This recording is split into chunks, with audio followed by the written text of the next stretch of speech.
Il avait eu le Tour de l'Avenir à peine élu, 2 fois le Paris-Nice comme ici il y a 2 ans, mais cela restait un vieux rêve de gosse pour le maire, fan de la grande boucle depuis tout petit, que Vierzon accueille enfin le Tour de France pour la première fois en 107 ans d'histoire.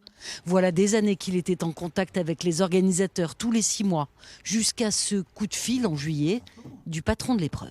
Christian Prudhomme m'a appelé en me disant voilà, c'est bon, tu as une étape, ce sera le vendredi 2 juillet 2021. Voilà. Un départ, c'est extraordinaire. On voit les coureurs, ils se présentent, ils montent sur le podium. Nanana. Après, l'idée, c'est de les garder en ville, les garder dans la ville, d'avoir une vraie journée festive. Et donc, avec des écrans géants on pourra passer l'étape, etc. Et puis, je ne vous cache pas que c'est l'ouverture, ce jour-là, de notre festival de musique, les Estivales du Canal, en même temps. Le vendredi 2 juillet, on a l'ouverture avec Jossman qui viendra, donc le rappeur vierzonais. Donc, on va avoir un truc complètement fou, quoi. Ici, ils prendront le pont Molière, où on a la voie canal à vélo qui sera terminée.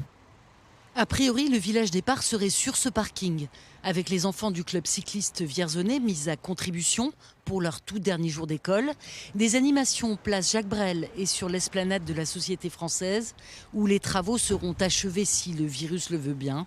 En ces temps de Covid au marché, on ose à peine s'y voir. Faut dire qu'on vit une époque bizarre. C'est ça surtout. Hein. Faut faire avec. Parce que c'est pas dit qui y est, au rythme que ça y va. C'est une bonne chose pour Vierzon, hein, voilà. Et j'espère qu'il fera beau, que le Covid sera parti et qu'on pourra voir ça. Déjà, on a eu le Paris-Nice une année, j'avais participé en animation, je trouve que c'est super bien ça. Cette dame s'était alors déguisée en berrichonne. Peut-être trouvera-t-elle cette fois un maillot arc-en-ciel en hommage à Julien Alaphilippe.